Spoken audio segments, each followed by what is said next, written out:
Good evening दोस्तों, structure RS में आपका फिर से स्वागत है। तो गाइस, अपन इस लेक्चर में चर्चा करेंगे exam guide important question analysis के बारे में। ये क्वेश्चन अपन ने न्यूज़पेपर से उठाए हैं। तो शुरू करते हैं आज के पहले एग्जाम गाइड एनालिसिस क्वेश्चन के बारे में।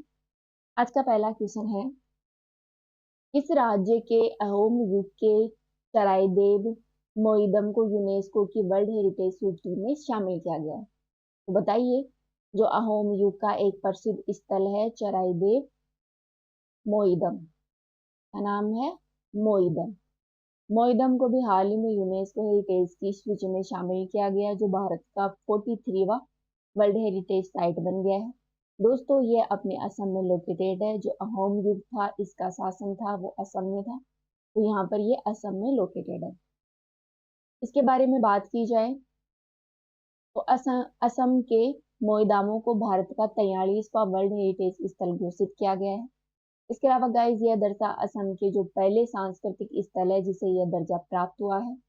यह क्षेत्र है वो अहोम राजवंश का एक पवित्र दफन स्थल माना जाता है, जहाँ पर बॉडी को दफनाया जाता था। इसमें जो ताई अहोम के राजा थे, उनके राजघराने के जो सदस्य थे, उनके अवशेष प्राप्त हुए हैं। ठीक है, तो यहाँ पर जो शव के अवशेष थे, अहोम राजवंश के जो राजघराना है उसके लोगों के अवशेष यहाँ पर पाए गए हैं। इस क्षेत्र को वर्ल्ड हेरिटेज सूची में शामिल किया गया है। दोस्तों, 6 शताब्दियों की सांस्कृतिक और वास्तुकला को यह मुख्य रूप से दर्शाता है। ये देख सकते हैं, ये है अहोम क्षेत्र। नेक्स्ट क्वेश्चन है, भारत के युवा पर्वतारोही नीतीश सिंह ने किस देश की सबसे ऊंची पर्वत चोटी माउंट किनाबालू पर तिरंगा फहराया है? दोस्तों, ध्यान रखना कि माउंट किनाबालू चोटी है वो कहाँ है। ये है मलेशिया। मलेशिया में जो अपना दक्षिणी पश्चिमी क्षेत्र है मलेशिया, वहां पर स्थित है माउंट किनाबालू। वहां पर भारत के पर्वतारोही है नीतीश सिंह, इन्होंने यहाँ पर अपना तिरंगा झंडा फहराया है। अगला क्वेश्चन है, बिरजू महाराज किस नृत्य के सम्राट कहे जाते हैं? दोस्तों, बिरजू महाराज के बारे में तो आप जानते ही होंगे। ये जो अपनी कथक आर्ट है, जो कि उत्तर भारत में बहुत ज्यादा फेमस है। इस कथक नृत्य के जो सम्राट है वो कहे जाते हैं बिरजू महाराज। इसमें निपुण है इस डांस को करने के लिए। साथ ही यहाँ पर भरतनाट्यम, ओडिसी और कुचिपुड़ी के बारे में दे रखा है। तो दोस्तों, कुचिपुड़ी है वो अपने आंध्रा का एक महत्वपूर्ण नृत्य है। ओडिसी है वो उड़ीसा का, भरतनाट्यम है वो तमिलनाडु का एक प्रसिद्ध नृत्य है। कथक के बारे में जाने तो कथक शब्द है गाइस, वो उद्भव जो कथक कथा शब्द है उससे निकल कर आया है, जिसका शाब्दिक अर्थ होता है कथा कहना। यह नृत्य मुख्य रूप से उत्तरी भारत में किया जाने वाला एक महत्वपूर्ण नृत्य है।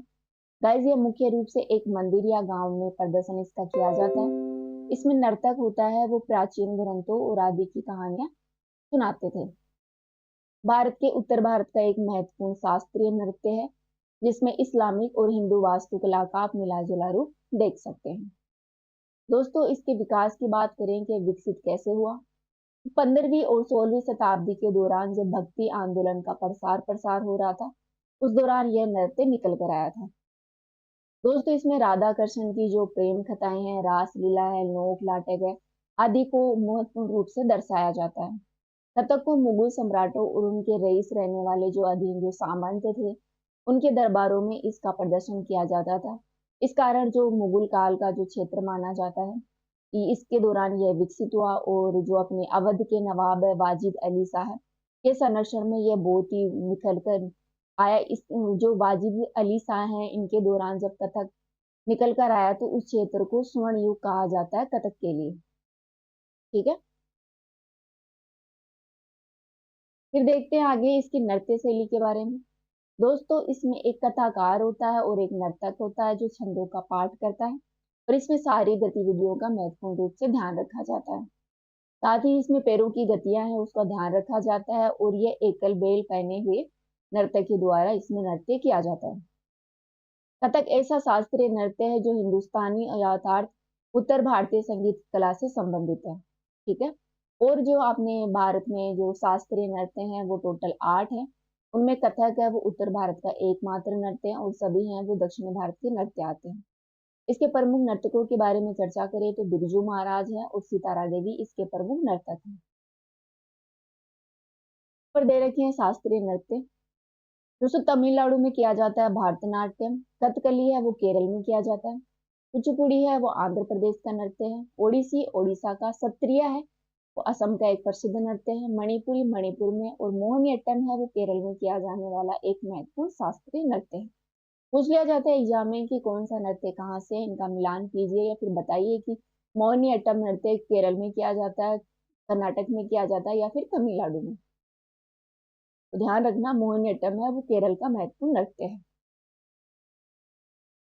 क्वेश्चन है, हाल ही में विदेश मंत्री एस जयशंकर ने कहां पर मैत्री का उद्घाटन किया है? मैत्री उद्यान का उद्घाटन किया है। तो दोस्तों जो अपने विदेश मंत्री हैं जो कि बहुत ही चर्चा में रहते हैं, इन्होंने मॉरिशस के साथ जो अपना बहुत ही बड़ा मित्र देश है इनके साथ मैत्री उद्यान का उद्घाटन किया है। किसके साथ? मॉरिशस के साथ। क्या क्वेश्चन है, बिच्छामेड़ा किस नदी का उद्गम स्थल है? तो दोस्तों यहाँ पर कुछ नदियों के नाम दे रखे हैं, सोम नदी, बनास नदी, पुणे नदी और जाखम नदी। इन नदियों में से बिच्छामेड़ा है गाइज, ये उद्गम क्षेत्र है सोम नदी का। अर्थात सोम नदी है वो राजस्थान के बिच्छामेड़ा क्षेत्र से निकलती है। क्वेश्चन है, ओम प्रकाश चौरासिया मुख्य रूप से किस क्षेत्र से संबंधित है? तो दोस्तों ओम प्रकाश चौरासिया भी हाल ही में न्यूज में थे, जो कि एक संतूर वादक है, जो कि एक महत्वपूर्ण वाद्य यंत्र होता है, उसको बजाने वाले महत्वपूर्ण कलाकार हैं। नेक्स्ट क्वेश्चन है, भारत छोड़ो आंदोलन के समय भारत के वायसराय कौन बने थे? दोस्तों बताइए, तो भारत छोड़ो आंदोलन जब गांधी जी के द्वारा 1942 में चलाया गया था, तो उस दौरान भारत के वायसराय कौन थे? उस समय भारत के वायसराय थे लॉर्ड लिनलिथगो। इनके बारे में अन्य कुछ चर्चा करें तो इनके दौरान क्या कुछ हुआ था। लॉर्ड लिनलिथगो है वो 1936 से 1944 के दौरान भारत के वायसराय रहे थे। इनके कार्यकाल में गाइज अपना जो द्वितीय विश्व युद्ध हुआ था, दूसरा वाला 1939 से 1945 के बीच में लड़ा गया था, इनके कार्यकाल में शुरू हुआ था और इसके बाद कांग्रेस के मंत्रियों ने इस्तीफा दे दिया था।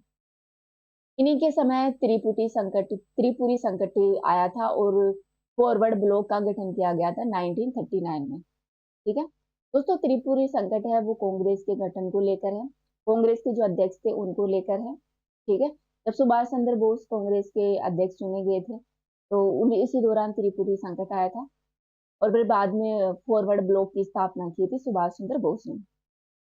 इन्हीं के दौरान मुस्लिम लीग का जो लाहौर संकल्प हुआ था, मुसलमानों के लिए एक अलग राज्य की मांग की गई थी 1940 के बीच में। अगस्त प्रस्ताव आया था लॉर्ड लिनलिथगो के कार्यकाल में 1940 में। इसी के साथ में भारतीय राष्ट्रीय सेना का गठन भी किया गया था 1941 में। क्रिप्स मिशन आया था लॉर्ड लिनलिथगो के दौरान 1942 में। और भारत छोड़ो आंदोलन जो आज का क्वेश्चन है वो 1942 में इन्हीं के दौरान आया था। इसके अलावा क्वेश्चन में लॉर्ड वेवेल, इरविन और माउंटबेटन के बारे में भी दे रखा है। लॉर्ड वेवेल के बारे में जाने तो इनका कार्यकाल 1944 से 1947 के बीच में रहा था। इनके दौरान सी राजगोपालाचारी फॉर्मूला आया था 1944 में। इसके अलावा वेवेल योजना और शिमला सम्मेलन हुआ था 1942 में। कैबिनेट मिशन आया था 1946 में इन्हीं के कार्यकाल में, जो कि बहुत ही महत्वपूर्ण रहा। प्रत्यक्ष कार्यवाही दिवस मनाया गया था 1946 में, मुस्लिम लीग के द्वारा यह दिवस मनाया गया था। क्लीमेंट एटली द्वारा भारत में ब्रिटिश शासन की समाप्ति की घोषणा की थी 1947 में। ठीक है, फिर आता है माउंटबेटन। दोस्तों लॉर्ड माउंटबेटन का कार्यकाल रहा 1947 से 1948 के बीच में। इन्होंने जून जून जो थर्ड प्लान है वो भी आया था 1947 में। इन्हीं के कार्यकाल में रेड क्लिफ आयोग बना था। रेड क्लिफ आयोग है गाइस, जो भारत पाकिस्तान की सीमा है उसका जो बॉर्डर है वो डिसाइड किया गया था इसी आयोग के द्वारा 1947 में। वही भारत को स्वतंत्रता लॉर्ड माउंटबेटन के कार्यकाल में मिली थी 15 अगस्त 1947 को। इस तरह लॉर्ड माउंटबेटन है वो भारत के अंतिम वाइसराय रहे थे। फिर आ जाते हैं लॉर्ड इरविन। लॉर्ड इरविन 1926 से 1931 के दौरान वाइसराय रहे थे। इनके समय में गाइस साइमन आयोग आया था भारत में 1927 में। इसके अलावा हर कोर्ट बटलर जो भारतीय राज्य आयोग है इसका गठन किया गया था। बटलर आयोग कब बना था? 1927 में। नेहरू रिपोर्ट आई थी इन्हीं के दौरान 1928 में। दीपावली घोषणा 1929 में। कांग्रेस का लाहौर अधिवेशन हुआ था जिसमें पूर्ण स्वराज्य की मांग की गई थी रावी नदी के तट पर जवाहरलाल नेहरू के द्वारा 1929 में। दांडी मार्च सविनय अवज्ञा आंदोलन की शुरुआत की गई थी गांधी जी के द्वारा 30 मार्च 1930 को। फिर पहला गोलमेज सम्मेलन भी आयोजन किया गया था ब्रिटेन में 1930 में, और गांधी इरविन पैक्ट समझौता हुआ था 1931 में। इसके बाद में जो द्वितीय गोलमेज सम्मेलन हुआ था उसमें गांधी जी ने पार्टिसिपेट किया था कांग्रेस की तरफ से। नेक्स्ट क्वेश्चन है, द्वितीय आंग्ला मैसूर युद्ध किस संधि के तहत समाप्त हो गया था? दोस्तों, जो आंग्ला मैसूर युद्ध हुआ था इनके दौरान विभिन्न संधियां हुई थी। सेकेंड आंग्ला युद्ध हुआ था जो कि हैदर अली की इस दौरान डेथ हो गई थी। बाद में टीपू सुल्तान ने इस युद्ध को जारी रखा था। उसके बाद में मंगलोर की संधि हुई थी। अपन आंग्ला मैसूर युद्ध के बारे में चर्चा करें तो प्रथम आंग्ला मैसूर युद्ध लड़ा गया था 1767 से गुणंतर के बीच में। अंग्रेजों और हैदर अली के बीच में यह युद्ध लड़ा गया था, जो कि 4 अप्रैल, फिर इसके बाद में इस युद्ध का परिणाम निकल कर आया 4 अप्रैल 1969 में मद्रास की संधि। ठीक है, तो मद्रास की संधि है वो प्रथम आंग्ला मैसूर युद्ध का परिणाम थी। वही द्वितीय आंग्ला मैसूर युद्ध था वो 1780 से 84 के बीच में आता, 1780 से 84 के बीच में लड़ा गया था। इसमें क्या हुआ था कि इस युद्ध के दौरान गाइस 1782 में कैंसर के कारण हैदर अली की डेथ हो गई। इसके बाद में इनके पुत्र टीपू सुल्तान, जो कि बहुत ही ज्यादा एक प्रसिद्ध सुल्तान रहे थे, उन्होंने इस युद्ध को जारी रखा। बाद में यह युद्ध बहुत लंबे समय तक जारी रहा, तो अनिर्णायक युद्ध हुआ और अंत में निर्णय लेकर इसमें मंगलोर की संधि की गई थी मार्च 1784 में। कौन सी संधि हुई थी? मैंगलोर की संधि हुई थी। ठीक है गाइस।